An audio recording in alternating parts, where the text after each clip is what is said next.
పవనన్న నాయకత్వం, పవనన్న నాయకత్వం, నరేంద్ర మోడీ గారి నాయకత్వం, నరేంద్ర మోడీ గారి నాయకత్వం.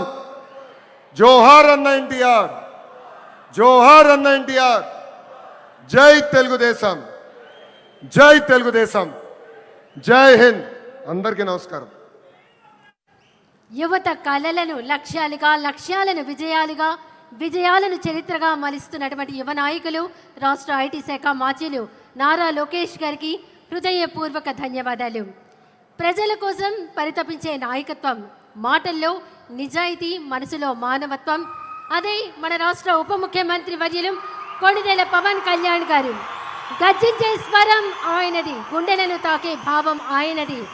అలలు ఎన్ని ఎదురైనా తన ఆశయాల తీరం వైపు సాగిపోయే సముద్రం ఆయన వ్యక్తిత్వం.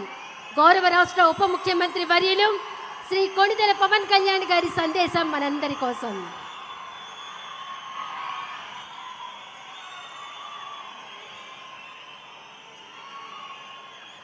రెండేళ్ల నమ్మకం,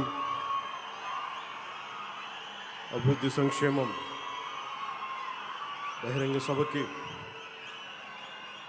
ఇచ్చేసిన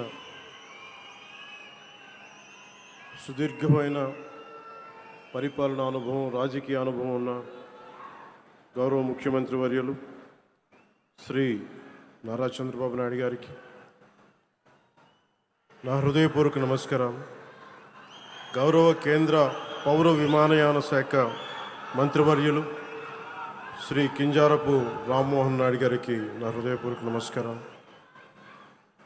గౌరవ కేంద్ర కమ్యూనికేషన్లు మరియు గ్రామీణాభివృద్ధి శాఖల సహాయ మంత్రివర్యులు డాక్టర్ పెమ్మసాని చంద్రశేఖర్ గారికి నా హృదయపూర్వక నమస్కారం. భారతీయ జనతా పార్టీ రాష్ట్ర అధ్యక్షులు శ్రీ పివిఎన్ మాధవ్ గారికి, గౌరవ సమాచార సాంకేతిక, ఎలక్ట్రానిక్స్, కమ్యూనికేషన్స్ మరియు రియల్ టైమ్ గవర్నెన్స్ శాఖ మంత్రివర్యులు సోదరులు శ్రీ నారా లోకేష్ గారికి నా నమస్కారం. గౌరవ శాసనసభ్యులు చంద్రగిరి నియోజకవర్గం శ్రీ పులివర్తి వెంకటమణి ప్రసాద్ గారికి నా హృదయపూర్వక నమస్కారం. జనసేన ఈ కార్యక్రమంలో పాల్గొంటున్న సహచర మంత్రివర్గ సభ్యులకి, శాసన మండలి మరియు శాసనసభ సభ్యులందరికీ, ప్రజాప్రతినిధులకు, నాయకులకు, అలాగే ఇక్కడికి విచ్చేసిన ప్రజలందరికీ, మీడియా మిత్రులకు, మరి మీడియా మాధ్యమాల ద్వారా ఈ కార్యక్రమాన్ని వీక్షిస్తున్న ప్రజలందరికీ నా హృదయపూర్వక నమస్కారం. ముందుగా ప్రధానమంత్రి గారు సుదీర్ఘమైన కాలం పరిపాలనలోకి ఉన్న ప్రధానమంత్రిగా భారతదేశంలో మొట్టమొదటిసారి అన్ని రికార్డులను అధిగమించి, అంతకుముందు జవహర్లాల్ నెహ్రూ గారి సుదీర్ఘమైన వారి రూలింగ్ని కూడా అధిగమించి ఈ రోజున గౌరవ ప్రధానమంత్రి శ్రీ నరేంద్ర మోడీ గారికి కూటమి సభ్యులందరి తరపున, కూటమి ప్రభుత్వం తరపున వారు దిగ్విజయంగా అందరినీ సర్పాస్ చేసి, ప్రీవియస్ మన ప్రధానమంత్రులైన జవహర్లాల్ నెహ్రూ గారిని కూడా సర్పాస్ చేసి ఆయన ముందుకెళ్ళి సుదీర్ఘకాలంగా సేవ చేస్తున్న ప్రధానమంత్రిగా, ఖ్యాతికెక్కిన ప్రధానమంత్రిగా నరేంద్ర మోదీ గారికి మరోమారు నా ధన్యవాదాలు, మరోమారు నా శుభాకాంక్షలు తెలియజేస్తాను. ఈ కార్యక్రమం 9వ తారీఖు జరగాల్సిన కార్యక్రమం, కానీ ఆ రోజున దురదృష్టవశాత్తు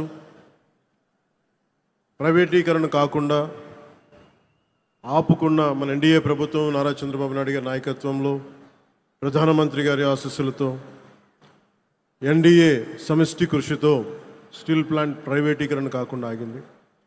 దురదృష్టవశాత్తు ఒక బ్లాస్ట్ జరగటం వల్ల 8 మంది నిండు ప్రాణాలు కోల్పోవటం, ఆ రోజున గౌరవ ముఖ్యమంత్రి గారు ఫోన్ చేసి మాట్లాడుకున్నాం. ప్రాణాలు కోల్పోయిన ఈ సందర్భంలో, ఈ దుర్ఘటన జరిగిన సందర్భంలో మనం ఈ విజయోత్సవ సభ బాగున్నదని చెప్పి పెద్ద మనసుతోటి ఆ రోజు గౌరవ ముఖ్యమంత్రి నారా చంద్రబాబు నాయుడు గారు దాన్ని పోస్ట్పోన్ చేసి ఈ రోజుకు పెట్టారు. మనస్ఫూర్తిగా అలా నిర్ణయం తీసుకున్నందుకు వారికి ఈ సభ తరపు నుంచి మనస్ఫూర్తి, ఈ వేదిక తరపు నుంచి మనస్ఫూర్తిగా వారికి నా ధన్యవాదాలు తెలుపుతా ఉన్నాను. ప్రజాస్వామ్యంలో అంతిమ న్యాయ నిర్ణేతలు ప్రజలే. ప్రజలు తమ తీర్పు ద్వారా దేశం కానీ రాష్ట్రం కానీ ఎటువైపు నడవాలో నిర్ణయిస్తారు. అటువంటి ప్రజలు బలంగా మాట్లాడినప్పుడు అది కేవలం ఒక రాజకీయ నిర్ణయం కాదు, ఒక సందేశం, ఒక హెచ్చరిక, ఒక దిశానిర్దేశం అవుతుంది. 2024లో ప్రజలు ఒక రాజకీయ సంస్కృతిని తిరస్కరించారు, భయాన్ని తిరస్కరించారు, అహంకారాన్ని తిరస్కరించారు, అధికారమే అంత అన్న భావజాలాన్ని తిరస్కరించారు. ప్రజాస్వామ్యంలో ప్రజల కంటే ఎవరు పెద్దవారు కాదని మరోసారి గుర్తు చేశారు. అందుకే 2024లో చేసినట్టు కొన్నిసార్లు ప్రజలు కేవలం ఓటు వేసి వదిలిపెట్టరు, చరిత్ర రాస్తారు. 2024లో ఆంధ్రప్రదేశ్ ప్రజలు చేసింది అదే. ఆ తీర్పు ఈ రాష్ట్రానికి మళ్ళీ ఆశనిచ్చింది, ఆంధ్రప్రదేశ్ సమాజానికి మళ్ళీ ఆత్మవిశ్వాసాన్ని ఇచ్చింది, ఒక తరం భవిష్యత్తుని మళ్ళీ నమ్మకాన్ని కల్పించింది. ప్రజలు మౌనంగా కనిపించిన అవసరం వచ్చినప్పుడు చరిత్రని మార్చగలరని మరోమారు నిరూపించిన సందర్భం అది. 2 ఏళ్ల క్రితం మీరిచ్చింది కేవలం అధికారం కాదు, ఒక బాధ్యత. ఆ బాధ్యతని గుర్తుంచుకుంటేనే ఈరోజు మీ ముందుకు వచ్చాం. ఈ చారిత్రక విజయానికి కారణమైన ప్రతి కార్యకర్తకి, ప్రతి నాయకుడికి, ప్రతి మహిళకి, ప్రతి రైతుకి, ప్రతి యువకుడికి నా హృదయపూర్వక కృతజ్ఞతలు. ఈ విజయం కేవలం తెలుగుదేశం పార్టీదో, భారతీయ జనతా పార్టీదో, జనసేన పార్టీదో కాదు, ప్రజల విజయం ఇది. ఇది అహంకారం విధ్వంసంపై ప్రజాస్వామ్యం సాధించిన విజయం. ఈ కూటమి ఆంధ్రప్రదేశ్ పునర్నిర్మాణం కోసం ఏర్పడిన కూటమి. ఈ కూటమి అధికారాన్ని పంచుకోవడానికి కాకుండా బాధ్యతని పంచుకోవడానికి ఏర్పడింది. దేశానికి ప్రధానమంత్రి శ్రీ నరేంద్ర మోదీ గారి దూరదృష్టి, రాష్ట్రానికి ముఖ్యమంత్రి శ్రీ నారా చంద్రబాబు నాయుడు గారి అనుభవం, ప్రజల ఆకాంక్షలను ప్రతిబింబించే జనసేన సంకల్పం, ఈ 3 శక్తులు కలిసినప్పుడే ఆంధ్రప్రదేశ్ పునర్నిర్మాణానికి బలమైన పునాది ఏర్పడింది. కూటమిలో జనసేన 21 సీట్లతోటి సర్దిపెట్టుకునే సందర్భంలో చాలామంది వివిధ రకాలుగా విమర్శించారు. కానీ మేము 21 సీట్లతో రాజీ పడలేదు. ఆంధ్రప్రదేశ్ భవిష్యత్తు కోసం 21 సీట్లకి జనసేన పరిమితాన్ని చేశాం. ఆ త్యాగానికి ప్రజలు ఇచ్చిన సమాధానమే 100% స్ట్రైక్ రేట్. 2 ఏళ్ల క్రితం మేము ఇచ్చిన హామీలు ఈరోజు ఒక్కొక్కటిగా ఆచరణలో కనిపిస్తున్నాయి. పెరిగిన వృద్ధాప్య పెన్షన్లు, మహిళలకి ఆర్థిక భరోసా, ఉచిత గ్యాస్ సిలిండర్లు, మహిళలకి ఉచిత బస్సు, రైతులకి అండా, అన్నా క్యాంటీన్లు, విద్యకి ప్రాధాన్యత, యువతకు ఉపాధి అవకాశాలు, మేము చెప్పింది ప్రతిదీ ఆచరించి బలంగా ముందుకు తీసుకెళ్తా ఉన్నాం.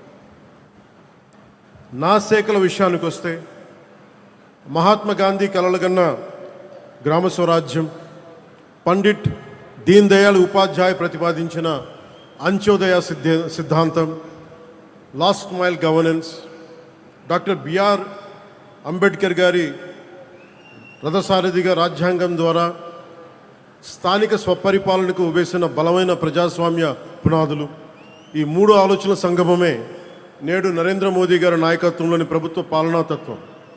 సబ్కా సాత్, సబ్కా వికాస్, సబ్కా విశ్వాస్. గ్రామాన్ని భారతదేశానికి కేంద్ర బిందువుగా చూడాలనుకుని ఆ దిశగా అత్యంత నిబద్ధతతో కృషి చేస్తున్న ఒక పంచాయతీరాజ్ శాఖ మంత్రిగా ఈరోజు మీ ముందు మాట్లాడుతూ ఉన్నాం. ఒక పిల్లవాడి భవిష్యత్తు పాఠశాలలో ఎలా నిర్ణయించబడుతుందో, ఒక దేశ భవిష్యత్తు అదేవిధంగా గ్రామంలో నిర్ణయించబడుతుంది, గ్రామ పంచాయతీలో నిర్ణయించబడుతుంది. ఒక రైతు ఆశ, ఒక మహిళ ఆత్మవిశ్వాసం, ఒక యువకుడి ఉపాధి, ఒక కుటుంబం ఆరోగ్యం, ఇవన్నీ మొదటిగా గ్రామ పంచాయతీ ద్వారానే ప్రభావితమవుతాయి. ఎందుకంటే ప్రజల జీవితాలకు అత్యంత దగ్గరగా ఉండేది ప్రభుత్వంలోని ప్రాథమిక గ్రామ పరిపాలనా వ్యవస్థ. అందుకే ప్రపంచవ్యాప్తంగా ప్రజాస్వామ్య పరిపాలనలో ప్రిన్సిపల్ ఆఫ్ సబ్సిడారిటీ అనే సూత్రాన్ని అనుసరిస్తారు. ఈ సూత్రం చెప్పింది చాలా సింపుల్. ఏ పనిని ఎక్కడ అత్యంత సమర్థవంతంగా ప్రజలకి అత్యంత దగ్గరగా చేయగలమో ఆ పని అక్కడే జరగాలి. అవ్వకపోతే ఆ ప్రభావం దానిపై వ్యవస్థపై పడుతుంది. గ్రామ స్థాయిలో అవ్వాల్సిన పని మండల స్థాయికి వెళ్ళకూడదు. అంతిమంగా క్యాస్కేడింగ్ రియాక్షన్ కింద మన దగ్గర ప్రతి పని ఎమ్మెల్యే దగ్గరికి వెళ్ళాల్సిన పరిస్థితి. అధికారాన్ని కేంద్రీకరించడం ప్రజాస్వామ్యం కాదు. అధికారాన్ని ప్రజల దగ్గరికి తీసుకెళ్లడమే నిజమైన ప్రజాస్వామ్యం. ఒక ఎమ్మెల్యే ఉండే నియోజకవర్గంలో దాదాపు 600 మంది స్థానిక ప్రజాప్రతినిధులు ఉంటారు. సర్పంచులు కావచ్చు, వార్డు సభ్యులు, ఎంపీటీసీలు, జడ్పీటీసీలు, సహకార సంఘాల ప్రతినిధులు. వీరందరూ ప్రజాస్వామ్యానికి రూట్స్, వేళ్ళు. కానీ ఆ రూట్స్ని బలహీనపరిచి చెట్టుని బలపరచలేము. స్థానిక సంస్థలని బలహీనపరిచి ప్రజాస్వామ్యాన్ని బలపరచలేము. ఇది కేవలం పరిపాలనా సూత్రం కాదు, ఇది ప్రజాస్వామ్య సూత్రం, ఇది బాధ్యతా సూత్రం. నాయకత్వం గ్రామం నుంచి రావాలి. 2 సంవత్సరాల్లో మేము నిర్మించడానికి ప్రయత్నం చేసింది కేవలం రోడ్లు, కాలువలు, భవనాలు కాదు.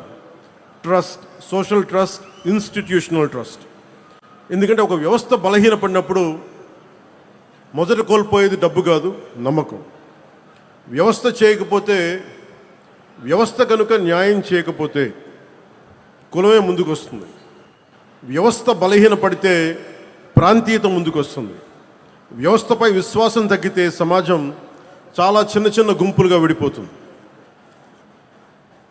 తెలుగు రాష్ట్రాలు మరింత బలపడాలి అంటే ఒక రాష్ట్రం కులాల పరిమితుల్ని దాటాలి, మరొక రాష్ట్రం ప్రాంతీయత పరిమితుల్ని దాటాలి. మనందరం కలిసి భారతీయత వైపు అడుగులు వేయాలి.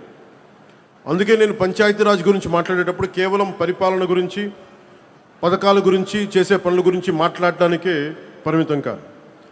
నేను ప్రజాస్వామ్యం గురించి మాట్లాడతాను, రాజ్యాంగం గురించి మాట్లాడతాను, సోషల్ కొహెషన్, సామాజిక సమతుల్యత గురించి మాట్లాడతాను, జాతీయ సమైక్యత గురించి మాట్లాడతాను, భారతీయత గురించి మాట్లాడతాను, సామాజిక పరస్పర విశ్వాసం గురించి మాట్లాడతాను.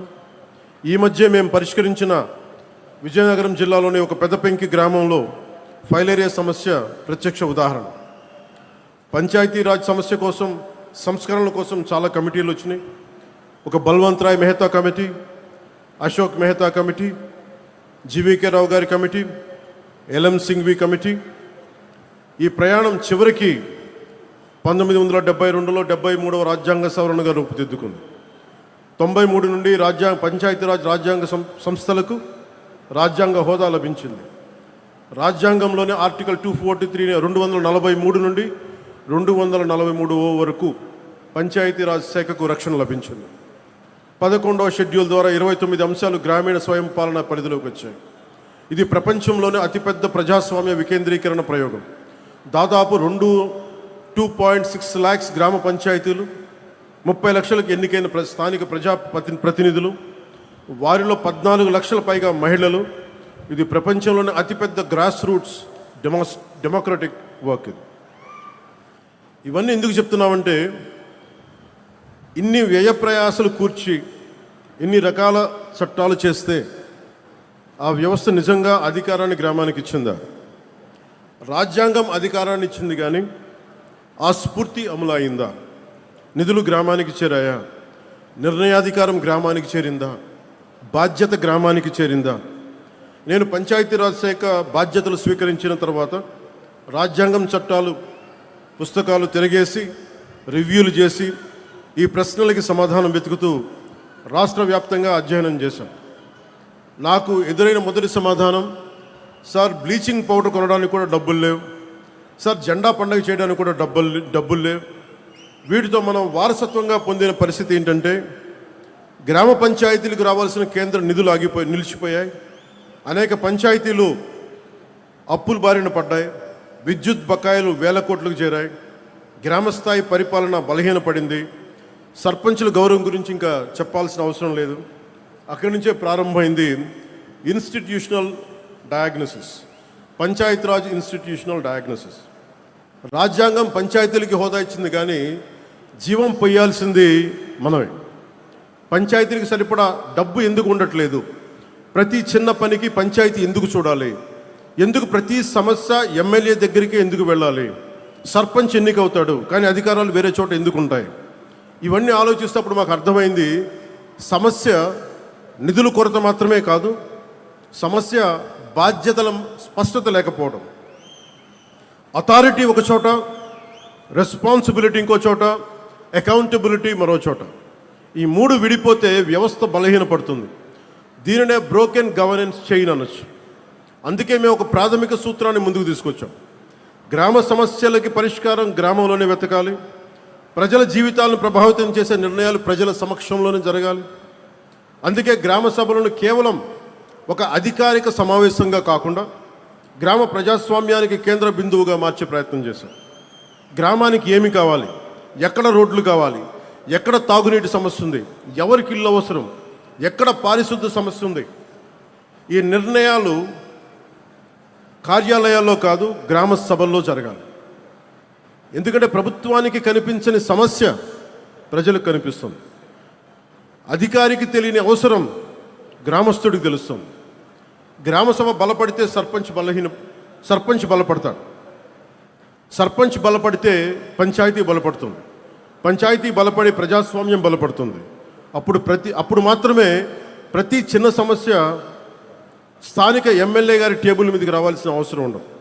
అప్పుడు ఎమ్మెల్యేలు అసలు తమకి నిర్దేశించబడ్డ అసలు బాధ్యతలపై దృష్టి పెట్టగలుగుతారు.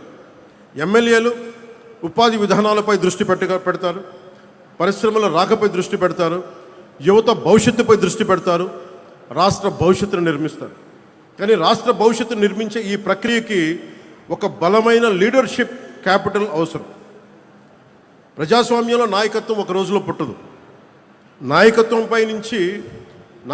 పైనుంచి నియమించబడదు, సమాజం నుంచి ఎదుగుతుంది. గ్రామ సభల్లో రూపుదిద్దుకుంటుంది, పంచాయతీలో తీర్చిదిద్దబడుతుంది. అందుకే పంచాయతీరాజ్ వ్యవస్థ కేవలం ఒక స్థానిక పరిపాలనా వ్యవస్థ కాదు, అది ఒక నాయకత్వాన్ని తయారు చేసే ఒక ప్రజాస్వామ్య పాఠశాల. మన గౌరవ రాష్ట్రపతి శ్రీమతి ద్రౌపది ముర్ము గారు తన ప్రయాణం స్థానిక సంస్థల నుండి మొదలుపెట్టారు. ఒక నగర పంచాయతీ కౌన్సిలర్గా రాజకీయ ప్రయాణం మొదలుపెట్టారు. లీడర్షిప్ అనేది కేవలం ఒక రాజకీయ నాయకత్వం కాదు. డాక్టర్ ఏపీజే అబ్దుల్ కలాం నాయకుడు, ఒక సైంటిఫిక్ విభాగంలో ఆయన నాయకులు, మనందరికీ గర్వించే ఎస్ఆర్ సెక్కిరణ్ గారు, అడ్మినిస్ట్రేటివ్ యాంగిల్లో ఆయన ఒక నాయకులు, ఒక గొప్ప ఉపాధ్యాయుడు కూడా ఒక నాయకుడు, ఒక నిజాయితీ గల అధికారి ఒక నాయకుడు. మనకి పంచాయతీని బలోపేతం చేసే సర్పంచ్ కూడా ఒక బలమైన నాయకుడు. భారతదేశంలో మహిళా రాజకీయ నాయకత్వానికి అతిపెద్ద విశ్వవిద్యాలయం పంచాయతీరాజ్ వ్యవస్థ. 50% 50% మహిళా రిజర్వేషన్ ద్వారా వేలాది మహిళా నాయకులు ముందుకు వస్తూ ఉన్నారు. సెల్ఫ్ హెల్ప్ గ్రూప్స్ ద్వారా మహిళలు సామాజిక ఆర్థిక నాయకత్వాన్ని చేపడుతున్నారు. వెనుకబడిన వర్గాల నుంచి నాయకత్వం వస్తుంది, యువత నుంచి నాయకత్వం వస్తుంది. యువత రాజకీయాలకు రావాలని మనం చెబుతాం, కానీ యువత మొదటి అవకాశం గ్రామ స్థాయిలో అందిపుచ్చుకోవాలి, ముందుకు వచ్చి పోటీ చేయాలి. ఇది సోషల్ క్యాపిటల్, ఇది నేషనల్ బిల్డింగ్. ఇప్పుడు అసలు ప్రశ్న, మనకి ఈ ఆలోచనల్ని గత 2 సంవత్సరాలు ఎంతవరకు ఆచరణలోకి తీసుకురాగలిగాం? అభివృద్ధికి మొదటి అర్హత స్థిరత్వం. గత 2 సంవత్సరాల్లో ఆంధ్రప్రదేశ్లో ఏర్పడిన రాజకీయ స్థిరత్వం గ్రామాభివృద్ధికి బలమైన పునాది వేసింది. ఎన్డీఏ వాళ్ళ నిర్ణయాలతో స్పష్టత వచ్చింది, కేంద్ర రాష్ట్ర సమన్వయం బలపడింది. ఆ స్థిరత్వాన్ని ఆధారం చేసుకొని ఈ రోజున పెట్టుబడులు కావచ్చు, ప్రభుత్వాన్ని గ్రామాన్ని మళ్ళీ పరిపాలనా కేంద్రంగా నిలబెట్టే ప్రయత్నం ప్రారంభించింది. అందులో భాగంగా 13,326 పంచాయతీల్లో ఒకేసారి గ్రామ సభలు నిర్వహించడం జరిగింది. ప్రజాస్వామ్యాన్ని ప్రతి గ్రామం గడప వరకు తీసుకెళ్ళగలిగాం. ప్రతి పంచాయతీకి ఒక కార్యదర్శి వ్యవస్థని బలోపేతం చేశాం. స్థానిక అవసరాలకు అనుగుణంగా కొత్త పరిపాలనా విధానాలను రూపొందించాం. గ్రామ పంచాయతీల పరిపాలనా సామర్థ్యాన్ని బలోపేతం చేశాం. పల్లె పండుగ ద్వారా గ్రామాభివృద్ధిని ప్రభుత్వ కార్యక్రమం నుంచి మంచి ప్రజా ఉద్యమంగా మార్చాం. స్థానిక నాయకత్వానికి గౌరవాన్ని పునరుద్ధరించాం, ఇర్రెస్పెక్ట్ ఆఫ్ ద పొలిటికల్ అఫిలియేషన్స్. స్వర్ణ పంచాయతీ దిశగా ప్రయాణం ప్రారంభించాం. ప్రతి ఆలోచన సిద్ధాంతంగా మిగిలిపోకుండా ఫలితంగా కనిపించాలనే దానికి స్వర్ణ పంచాయతీ కేంద్రంగా ఒక చిన్న ఉదాహరణ చెప్తాను. మన ఈ పక్కనే తిరుపతి రూరల్ మండలంలోని శ్రీనివాసాపురం గ్రామ పంచాయతీలో స్వర్ణ పంచాయతీ పోర్టల్ ద్వారా ఆస్తుల వివరాలను శాస్త్రీయంగా అప్డేట్ చేశాం. ఇప్పటి వరకు పంచాయతీ రికార్డ్స్లో కనిపించని అనేక ఆస్తులు వ్యవస్థలోకి వచ్చాయి. ఆస్తుల సంఖ్య 1291 నుంచి 1356కి పెరిగింది. దీని ఫలితంగా పంచాయతీ ఆదాయ సామర్థ్యం 75 లక్షల రూపాయల నుంచి 1,66 లక్షలకి పెరిగింది. ఇక్కడ ఒక్క రూపాయి పన్ను కూడా పెంచలేదు. స్వర్ణ పంచాయత్ పోర్టల్లో సమాచారం సరిచేసాం అంతే. ఇది కేవలం ఒక గ్రామ పంచాయతీ కథ కాదు. వ్యవస్థ సరిగ్గా పనిచేస్తే గ్రామాలు ఎంతటి సామర్థ్యాన్ని సృష్టించగలవో చెప్పే ఒక బలమైన ఉదాహరణ. భారతదేశపు అభివృద్ధి ప్రయాణంలో తదుపరి అధ్యాయం ఇక్కడే ఉంది. 2047 నాటికి వికసిత్ భారత్ నిర్మాణం పార్లమెంట్ భవనం నుంచి కాదు, 2.6 లక్షల గ్రామ పంచాయతీల నుంచి ప్రారంభమవుతుంది. భారతదేశ భవిష్యత్ పార్లమెంటులో మాత్రమే కాదు, గ్రామ సభల్లో కూడా రాయబడుతుంది. ఒక చిన్న వాగు ముందుగా తన పరిసర భూములకి నీరు అందించి తర్వాత ప్రధాన నదిలో కలుస్తుంది. అలాగే ప్రతి పంచాయత్ ముందుగా తమ గ్రామాలను అభివృద్ధి చేసుకోవాలి. అప్పుడు మండలం బలపడుతుంది, రాష్ట్రం బలపడుతుంది, జిల్లా బలపడుతుంది. మండలం, జిల్లా, రాష్ట్రం, తద్వారా దేశం బలపడుతుంది. 2 సంవత్సరాల క్రితం ప్రజలు మాకు ప్రభుత్వం ఏర్పాటు చేసే అవకాశం ఇచ్చారు. కానీ నేను దాన్ని కేవలం అధికార బదిలీగా చూడం, అది ఒక నమ్మకం బదిలీ. ఆ నమ్మకాన్ని నిలబెట్టుకోవడం మన బాధ్యత. ఆ దిశగా పనిచేస్తున్నాం. నిధుల కోసం మేము పోరాడగలం, విధానాల కోసం నేను పోరాడగలను, అధికారాల కోసం నేను పోరాడగలను. కానీ ప్రజల భాగస్వామ్యం లేకుండా అభివృద్ధి అనేది సాధ్యం కాదు. ప్రజలు పార్టీని కాకుండా వ్యవస్థల్ని నమ్మాలి. పార్టీలు ఉండాలి, వ్యవస్థల్ని బలోపేతం చేయడానికి ఉండాలి. నాయకుడిని కాకుండా సంస్థల్ని నమ్మాలి, వ్యక్తుల్ని కాకుండా విలువల్ని నమ్మాలి. అప్పుడు మాత్రమే ప్రజాస్వామ్యం శాశ్వతమవుతుంది. ఏ నాయకులైతే ఏ పార్టీలైనా కావచ్చు, తెలుగుదేశం కావచ్చు, జనసేన కావచ్చు, భారతీయ జనతా పార్టీ కావచ్చు, వ్యవస్థని బలోపేతం చేసే దిశగా, విలువల్ని కాపాడే దిశగా, ప్రజాస్వామ్యాన్ని బలోపేతం చేసే దిశగా అడుగులేస్తే ఈ కూటమికి తిరుగుండదు. అప్పుడు మాత్రమే గ్రామ స్వరాజ్యం సాధ్యమవుతుంది. అప్పుడు మాత్రమే సామాజిక విశ్వాసం పునరుద్ధరించబడుతుంది. అప్పుడు మాత్రమే వికసిత్ భారత్ సాధ్యమవుతుంది. గ్రామం బలపడితే ప్రజాస్వామ్యం బలపడుతుంది, ప్రజాస్వామ్యం బలపడితే దేశం బలపడుతుంది. అందుకే మా ప్రయాణం కేవలం ఒక గవర్నమెంట్ ఫార్మేషన్ కోసం కాదు, నేషన్ బిల్డింగ్. మన తరం బాధ్యత కేవలం ఈ రోజుని పరిపాలించడం కాదు, రాబోయే తరాలకి బలమైన వ్యవస్థలు అందించడం. మనం తీసుకునే నిర్ణయాలు వచ్చే ఎన్నికల గురించి మాత్రమే కాకుండా వచ్చే తరాల గురించి కూడా ఉండాలి. అదే నిజమైన ప్రజాస్వామ్యం, అదే సుస్థిర అభివృద్ధి, అదే వికసిత్ భారత్కి మార్గం. మనకు పూర్వీకుల నుంచి సంక్రమించిన భారతదేశాన్ని కాపాడటం మాత్రమే కాదు, రాబోయే తరాల గర్వపడే భారతదేశాన్ని నిర్మించడం, అందించడం కూడా మనందరి సమిష్టి బాధ్యత, ఈ కూటమి బాధ్యత. ఈ బాధ్యతను నిర్వర్తించే సంకల్పంలో గ్రామం నుంచి దేశం వరకు బాధ్యతతో కూడిన అభివృద్ధి యాత్రను ముందుకు తీసుకెళ్తామని మీ అందరికీ మనస్ఫూర్తిగా తెలియజేసుకుంటూ, మీకు సేవ చేసే అవకాశాన్ని మీరు ఇచ్చినందుకు మనస్ఫూర్తిగా మీ అందరికీ పేరు పేరున ధన్యవాదాలు తెలుపుకుంటూ, ప్రతి సమస్యకి కష్టాలని తెలియజేస్తూ, ప్రజలకి ఎప్పటికప్పుడు మమేకమవుతూ, సహాయ సహకారాలు అందిస్తూ ప్రభుత్వాన్ని ముందుకు తీసుకెళ్తున్నాం. ఈ సదూరమైన ప్రయాణంలో కూటమి మరింత బలోపేతం కావాలని నేను కోరుకుంటూ, గౌరవ ముఖ్యమంత్రి నారా చంద్రబాబు నాయుడు గారికి, ప్రధానమంత్రి శ్రీ నరేంద్ర మోదీ గారికి, కూటమి నాయకులందరికీ పేరు పేరున ధన్యవాదాలు తెలుపుకుంటూ, ప్రజలకి మరోమారు మీకోసం మేము పనిచేస్తున్నాం, మీకోసం మేము అహిర్నిశలు కష్టపడతామని తెలియజేసుకుంటూ, మీరు మా మీద పెట్టుకున్న నమ్మకం కోసం మరింత కష్టపడతామని తెలియజేసుకుంటూ మరోమారు మీ అందరికీ పేరు పేరున ధన్యవాదాలు తెలియజేసుకుంటూ సెలవు తీసుకున్నాం. జై భారత్, జై భారత్, జై హింద్.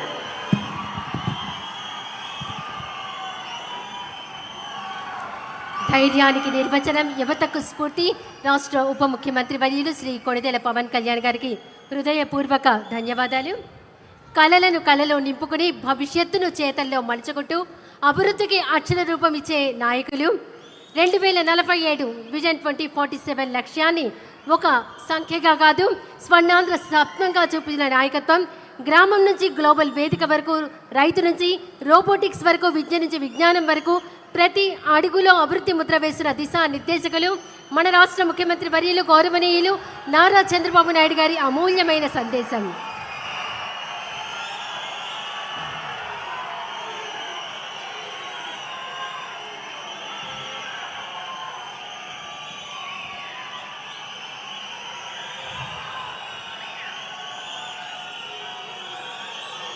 తిరుపతి పవిత్ర పుణ్యక్షేత్రంలో ఉన్నాం. గట్టిగా చెప్పాలి, ఓం నమో వెంకటేశాయ, ఓం నమో వెంకటేశాయ. భారత్ మాతాకి, ఇంకా గట్టిగా భారత్